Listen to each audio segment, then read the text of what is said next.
What's up, Interweb?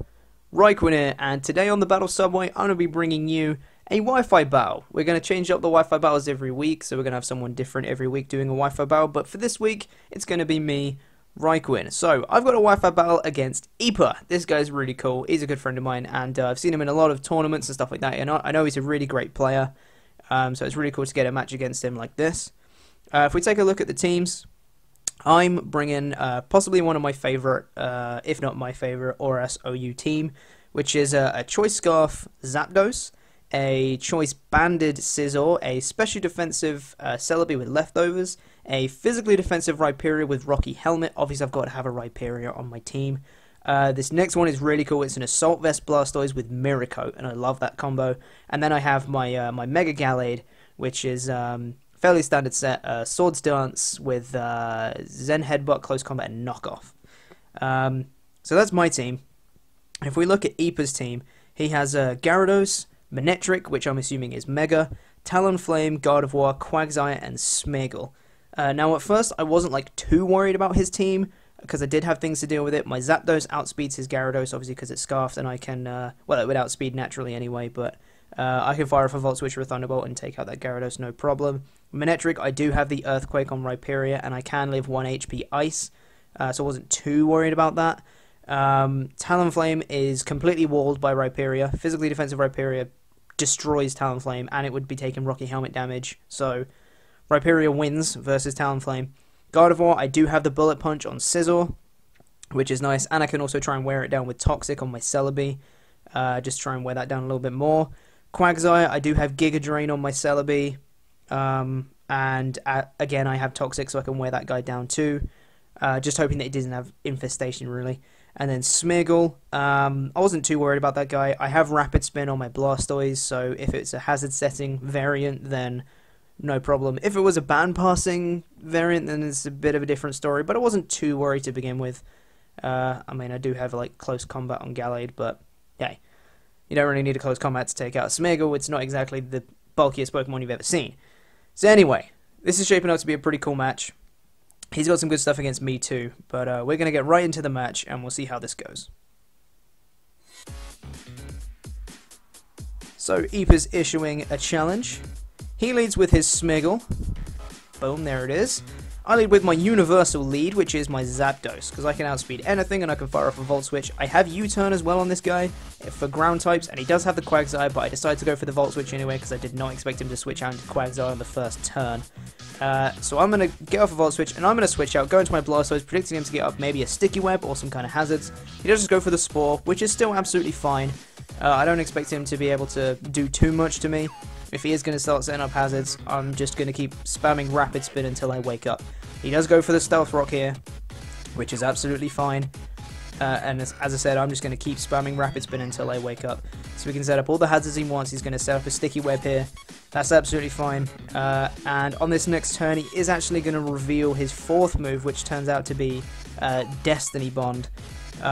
Which is fine. I was really glad I was going for Rapid Spin and not like Scald or something like that, because I do actually end up waking up this turn. I'm going to fire off that Rapid Spin, which is going to get rid of the Sticky Webs and the Stealth Rocks, and it's not going to kill the Smeargle, so he's not going to die. So that was awesome. So this Smeargle really hasn't done anything at all yet. I'm going to switch out because I don't like Destiny Bond mind games at all. I was either predicting him to go for the Destiny Bond or to go for another Spore, so I went out to Celebi. He does go for another Spore. I go for a Toxic here to try and wear that guy down, because as I said, I hate Destiny Bond mind games. He does switch out into his Gardevoir though, and unfortunately he's going to Trace Natural Cure, which means I'm going to get the Toxic off on this Gardevoir, but if he switches out, that poison's going to be no more. That's what Natural Cure does, is you get rid of all your status conditions once you switch out, so that's no fun. It means this Gardevoir isn't going to be taking too much poison damage. I just go for the Giga Drain here, just to try and kind of scout a little bit, to see what this Gardevoir wanted to do, because I really don't think it can do anything to me. As I said, I'm specially defensive, so that does absolutely nothing, especially after Leftovers recovery. That's absolutely fine with me. Now at this point, I realise I can't really do much to this Gardevoir. I can try and wear it down with the Giga Drain, but whatever. So I'm going to try and switch out into my Scizor here, and try and fire off like a Bullet Punch or something like that. Try and scare him out at least with the Bullet Punch. And so I do switch into the Scizor, as he just goes for the Wish. He reveals the Wish. I was like, oh, okay, this is what we're going to do. Okay, this is the game we're playing. So, now at this point, I realise he's at quite a large amount of health, and he does have the natural cure, so I didn't really expect him to want to stay in with the Wish. I did predict him to switch here, so I go for the knockoff, trying to knock off something, but he does switch into his Manectric, which obviously has the Mega Stone, which you can't knock off. So, this is still a choice banded knockoff though, so he does a butt ton of damage, but he's going to get the vast majority of it back with the Wish, which kind of sucks. So I'm locked into knockoff here as I'm choice banded, so I'm going to have to switch. Predicting him to go for the Flamethrower. So I go into Rhyperior. Didn't really want to switch in Celebi here. He is going to get that Mega Evolution off, and even after the Intimidate here, I'm pretty sure I can still take him out with an Earthquake if he wants to switch in, because Manectric is not the bulkiest Pokemon you've ever seen. So he does get the Intimidate, but he does end up going for the Volt Switch here, which is fantastic. So he's going to have to Hard Switch here, Hard Switch out, and he goes into Quagsire. I predicted the switch here, so I went for my Stealth Rocks, managed to get them up, which is awesome. He doesn't have a Spinner, doesn't have a Defogger, which means they're there to stay, and his Talonflame is going to be taking a butt ton of damage off those things. So, I don't want to take a Skull from this Quagsire, so I'm going to switch out, go into Celebi. It's my safest play, and he does go for the Toxic, which is absolutely fine. I do have Natural Cure, so that's not going to worry me too much. I'm not going to play around with this one. I do just go for the Giga Drain here, just to try and possibly take out this Quagsire, or if he wants to switch, just try and get some damage on something. Not going to play around, not going to over-predict at all. He does switch out, and he's going to switch out again into this Gardevoir, which again is going to trace the Natural Cure, so I can't really do too much with the Toxic if I did want to fire it off. But as I said, I did just go for the Giga Drain here, and it does a respectable amount of damage to this Gardevoir, it really does. Considering I'm assuming that's probably a specially defensive one, that does a really good amount of damage. So now I'm going to get some more Lefty's recovery, and so is he. And then I realize I can't take him out with another Giga Drain, but I don't really want a Toxic on this guy. The other moves I have on this Celebi are Dazzling Gleam and Healing Wish, so can't really go for any of those. So I'm just going to go for another Giga Drain, try and deal some more damage, because I realize this Gardevoir can't really do too much to me at all anyway. That was really dumb because he'd already revealed the Wish, which he goes for here. And I really should have seen that coming, but I was kind of dumb and didn't, honestly.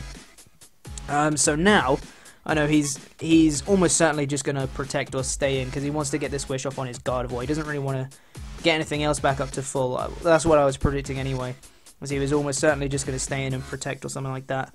I make a kind of weird play here. I probably should have gone into the Sizzle, but I do end up going into Rhyperior here. He's obviously not going to be able to take any special hits very well, but I mean, I can still fire off Earthquakes and stuff. Does just go for the Protect, and he's going to get the Wish back up here, which kind of really sucks. Now, this next play was pretty huge. I didn't even realize Gardevoirs can learn Will-O-Wisp, and he misses his Will-O-Wisp, which is absolutely crazy. I'm going to fire off an Earthquake on this guy, and it's going to do a huge amount of damage to him. And that Rhyperior is uninvested in attack, by the way. That's absolutely crazy. So Gardevoir's going to get some more lefties, and he goes for the Protect just to try and get some more back again, some more leftovers recovery. Now at this point, again, I probably should have, if I'd have thought about it, switched out, because I should have seen another Will-O-Wisp coming. Goes for another Will-O-Wisp, and he misses again, which is absolutely insane. 2 Willow misses, and they're huge as well. They're on my Rhyperior, which is crazy. That Will-O-Wisp would have really, like, whittled me down a lot. So he's going to switch in the Smeargle here, and I know he's going to want to go for a Spore right now and try and set up some hazards again. But I'm not having any of that, so I'm going to go into Celebi. Ain't no sleeping for Celebi today. So he does go for the Spore, which is awesome.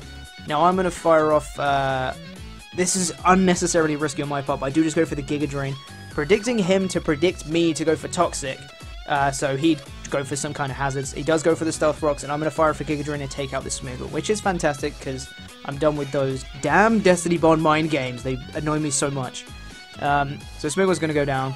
He does have Stealth Rocks up on my side, which doesn't affect me too much. The only person that's really going to be... The only Pokemon that's going to be taking a lot of damage from that is Zapdos, which is fine. He's going to bring in Talonflame here, and I am definitely going to have to switch out. I don't want to be taking a Brave Bird or a U-turn, for that matter, from a Talonflame. So I'm going to switch on to Rhyperior. As I said, Rhyperior absolutely walls this guy. Take any hit, whatever he wants to do. He does end up going for the U-turn, which is absolutely perfect, because Rocky Helmet damage means the next time he comes in, he's going to be dead to Stealth Rocks, which is absolutely awesome. So Talonflame is dead, pretty much, and he has no way to get rid of the rocks, so Talonflame is dead, guaranteed. Awesome. He's going to bring in the Quagsire here. And I do not want to be messing around with this Quagsire. I don't want to be taking a Scald or anything like that. Plus, he's probably a physically defensive Quagsire. Well, that's why I would assume he would be anyway. So I can't do anything to him anyway. I'm uninvested in attack. So I'm going to switch on to the safest thing I have, which is Celebi. He goes for the Ice Punch, which is absolutely crazy. I was just praying that he didn't have Infestation right now.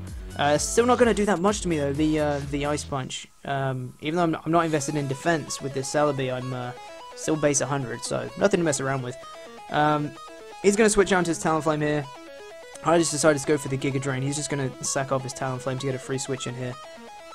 I decided to go for the Giga Drain because I didn't want to mess around. I wanted to take that Quagsire out because it was being annoying, pretty much. I'm going to get some more Lefty's Recovery. Now, these next few players are pretty crazy. He's going to go into Manectric, and I don't really know why I stayed in. I knew the Flamethrower was coming, really, but I knew I could take it.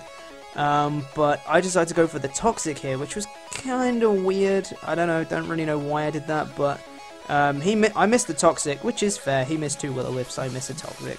Whatever.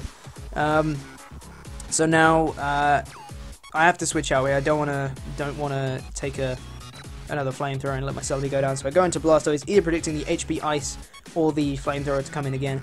Does go for the Flamethrower, which is going to do absolutely nothing to my Blastoise. Remember, this guy is Assault Vested. Now here we go, here's the play. He's going to go for the Thunderbolt, thinking he can take me out, and it normally can if I'm not Assault Vested, and boom, I eat that up, and I fire off a Miracoat. Yes! I felt so cool doing that, and that Manectric is down. I felt so good doing that, getting that Miracoat off. That is why I love this set. Assault Vest Miracoat is such a good combo. But anyway, he's going to bring in Gyarados. The match is most certainly not over, because this Gyarados, if he starts setting up Dragon Dances, is going to sweep my entire team, and there's nothing I can do about it. So he's going to get off 1. He's at +1/+1. I stay in, go for a Scald, hoping for a burn. Can we get the burn? I go for the Scald. Let's see. Get some damage off. That's a huge amount of damage because it turns out to be a crit, and I get the burn. Absolute insanity. But plot twist, it's a Lumberry Gyarados, and I was like, oh my god, I've lost. He goes for the Earthquake, and he's going to take out my Blastoise right there. And I'm like, holy Christ, I might have lost this. But then I realized my Zapdos is Scarfed, and I can still outspeed him. He doesn't know my Zapdos is Scarfed yet. So I'm going to bring in Zapdos, and I'm going to be able to fire off a Volt Switch, which is going to take out the Gyarados. That was crazy, and that mattered so much. That crit on the Scald mattered so much, because if it wasn't a crit, he could have set up another Dragon Dance, and he would have been able to outspeed my Zapdos, and there would have been nothing I could do to stop him from sweeping my entire team. So now I'm going to bring in Celebi. His last Pokemon is Quagsire, which I can just take out with a Giga Drain, and that is going to be the match. My goodness, that was crazy. Those last few plays are absolutely ridiculous. Props to Ipa. The numbers didn't tell the story in that one. I technically won 5-0, but it was very close to it going, 2-0 the other way, because that Gyarados could have potentially swept everything if he did set up another Dragon Dance. So I got all kinds of hacks on that one. 2 Willow misses, and I get a crit burn on a Scald, which is absolutely crazy. But that was a really fun match, Ipa. If you guys don't know about Ipa, please watch him in other battles, because he's a really talented battler. He actually won my OU Showdown tournament that I did recently, and he had an Avalugg on his team. He's really good battler. He knows what he's doing. That was awesome. Thank you very much, Ipa. If you enjoyed this Wi-Fi battle, please make sure to leave a like. If you want to see other Subway bosses come back and do Wi-Fi battles as well, make sure to leave a comment. Let me know who you're excited to see Wi-Fi battles from. If you enjoyed, you can subscribe to the Battle Subway to keep up to date with future uploads. We have all kinds of crazy series on here, so make sure you go watch all of those, because they're really fun. And you can find us on social media at The Battle Subway on Twitter, twitch.tv/TheBattleSubway, ask.fm/BattleSubway, all kinds of crazy stuff. You can find us all on there. So thank you guys for watching this Wi-Fi battle, and we'll see you guys in the next video. Toodaloo.